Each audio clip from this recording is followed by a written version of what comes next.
Keeper of the Lost Cities EverBlaze, Chapter 30. Sophie had wanted to hail Alden, but Bianna wouldn't let her. They couldn't risk that he'd figure out how they'd heard about the footprints, and if he did, they'd never be able to use that trick again. Plus, Bianna would probably be grounded for the rest of eternity.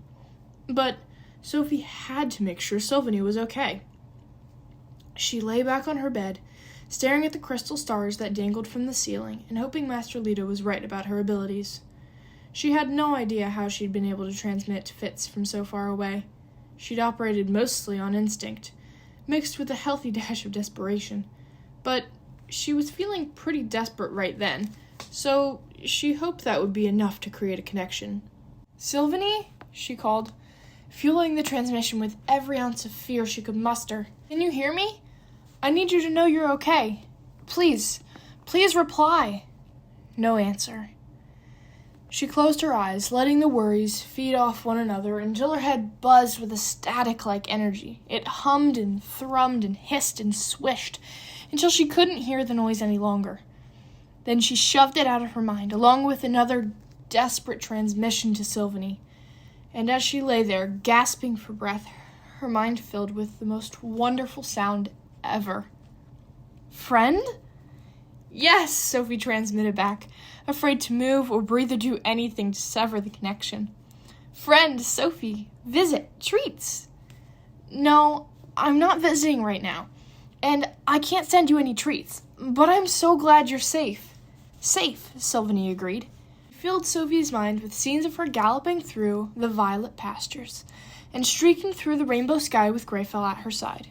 Sophie couldn't decide what made her happier, knowing Sylvanie was safe or seeing her getting along with Greyfell. Either way, she sank into that feeling, letting her mind drift into Sylvanie's cool, breezy memories. And for the first time in weeks, she finally slept. "Can we talk?" Sophie asked, stopping Fitz on their way to the main Foxfire building. Fitz glanced at all the prodigies lingering around them. "We should probably talk in my head." Sophie nodded, opening her mind to his thoughts before she transmitted, "I just wanted to say, I'm sorry. I shouldn't have panicked like that." "No, I'm sorry too. I still get freaked out sometimes when I let someone into my head, and I'm used to it." "It's definitely weird," Sophie agreed. "But I'm glad you can do it, and I'm going to do my best not to block you next time it happens." Fitz grinned. "So, you trust me?" she asked softly. "Of course. Do you still trust me?" "Probably more than anyone." "So, will you at least tell me what you and Bianna have been working on then?"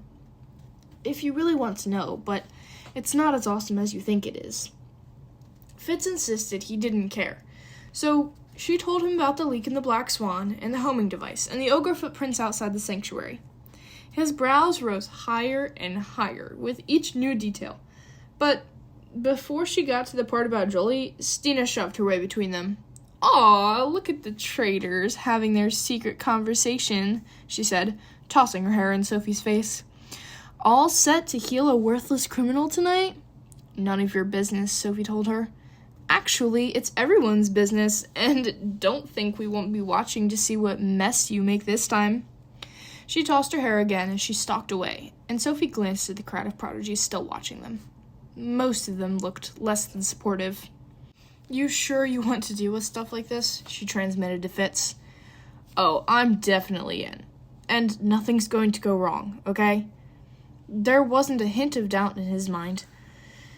And Sophie wished she could feel the same way, but all she could hear was Finton's mocking laughter from the last time she'd had to see him. She could worry about the ogres and the Black Swan leaks later. Right now, she needed to focus on getting them through the healing. "Practice during study hall?" she asked Fitz. He nodded. "See you there, and try not to stress too much until then." They both smiled sadly, knowing it was an impossible request. Fortunately, Lady Vita, Sophie's elementalism mentor, had her working on something far less dangerous than her usual NATO bottling fare. She had placed an etching crystal basin filled with water in the center of the table and showed Sophie how to bottle the ripples that formed when she tapped the glass with her fingers. Sophie didn't see the point of collecting such an insignificant amount of force, but when the bells chimed at the end of the session, Lady Vita held out one of the bottles. "Never underestimate the power of a small change," she told her, pressing it into Sophie's hand. She was obviously referring to the healing, but whether she was in favor or against, Sophie couldn't decide, and the rest of her fellow prodigies seemed to be just as unsure. Stares and whispers trailed Sophie like a shadow, and when she let herself pay attention, she couldn't find a consensus. Some thought she was brave, others clearly agreed with Stina, but the majority were simply afraid. It was so strange having everyone know so much about her assignment. Even her agriculture mentor, a stocky gnome who insisted on being called Barth the Reaper, had heard about the scandal. When Sophie walked into study hall, the whole room went quiet. "All right, nothing to see," Keefe told them, rushing Sophie to the table in the dimmest corner. Fitz was already there, slouching in his chair. "That Stina girl's been telling everyone that you're going to do some freaky inflictor thing on Fitz to prepare, and everyone's waiting to see," Keefe explained. "I'm guessing that's a total lie, but I gotta say, that would be awesome." "Yeah, well, it's not happening." Sophie sat, hiding her face behind her hair as she transmitted, "You still want to practice?" to Fitz. He nodded, and she opened her thoughts to his mind, cringing when she saw his mental turmoil. "Has your day been as weird as mine?" he asked. "People are taping notes to my locker, saying, 'Keep the criminals where they belong,' and 'Whose side are you on?' It's not too late to change your—" "Will you stop worrying?" Keefe asked, waving Sophie's stressful vibes away from his face. "Trust me, my boy can handle himself." "Or you could let me help," Dex said, marching up behind them. He pulled a slightly less than round silver circlet out of his satchel and set it proudly on the table. "What is that?" Fitz asked. "Something I whipped up last night after Sophie and I talked."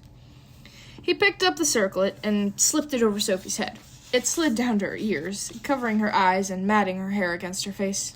"Huh, your head must be smaller than mine," Dex said, as he spun the circlet so that the clear trillion-cut crystals on each side rested over her temples and tilted it so it wouldn't cover her eyes. "I can tighten it when I get home. The healing's not till this evening, right?" "Right," Sophie told him, "but I'm not wearing this, whatever it is." She reached up to remove it, but Dex blocked her. "It'll help enhance your telepathic abilities," he said. "Seriously?" Fitz asked, as Keefe snatched the circlet off Sophie's head and said, "Cool! Will it tell me what Foster's thinking?" "No, I only made it to enhance existing abilities. So far," Dex told him, taking his creation back. "What do you mean, so far?" De Milana asked, stalking up to their table. She checked her reflection on one of the windows as she asked, "You really think a gadget can affect someone's ability?" "Why not?" Dex asked. "I can think of several reasons, but the fact that it's never been done in all of our years of history seems to be the strongest argument," Milana replied. "Maybe no one's cared enough to try," Dex argued. "Or maybe you're just trying to fix your talentless dad," someone called, triggering a wave of snickers. "That's enough of that," De Milana shouted, reeling around to face the rest of her prodigies. "I will not warn you again." Turned back to Dex. "Mr. Disney, put that contraption away and take a seat. And the rest of you'd better start spending the rest of this session perfecting the art of silence. You will give me an opportunity to put some of my newest, and I dare say, most ingenious, punishments into effect. Understood?" Shuffling paper was the only reply. "Good," she said, waiting until the circlet was safely out of sight before returning to her desk. "So you're not going to use my invention?" Dex whispered, while pretending to write in his notebook. Sophie shook her head. Dex was incredibly talented with gadgets, but she wasn't about to bring an untested piece of technology into an already dangerous situation. Dex sighed, but didn't say anything, using the rest of his study hall to sketch a diagram of the circlet, covered in lines and numbers and all kinds of crazy things that Sophie couldn't translate. Sophie, on the other hand, spent the rest of the time transmitting anything she could remember about Finton's memory break to Fitz, trying to prepare him for what they would be facing. She'd figured Fitz would want to keep working after school, but when the bells chimed at the end of the day, he told her he had to go home. "My dad thinks a big part of this problem last time was how exhausted he was that day," he explained as they made their way to the Leapmaster. "He made me promise I'd take a nap before tonight. I hope that's okay." "Of course," Sophie said, realizing this had to be just as stressful for Alden as it was for her.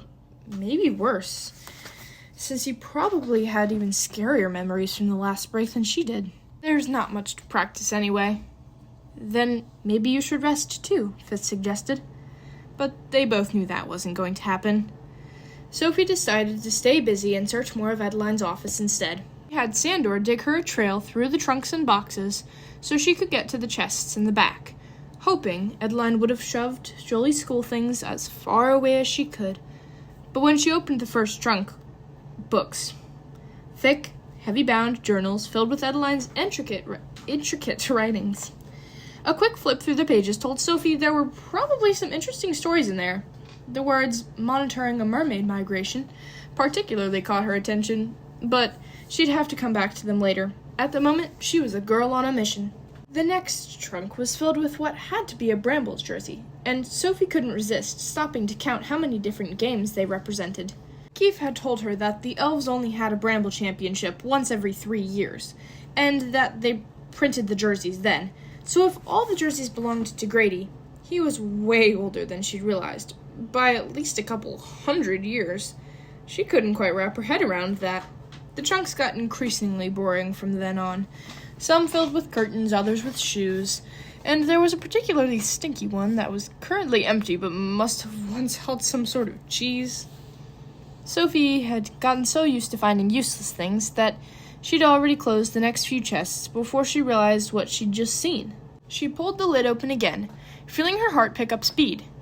Inside were neat rows of textbooks and carefully folded silver uniforms and capes. All of Jolie's Foxfire things.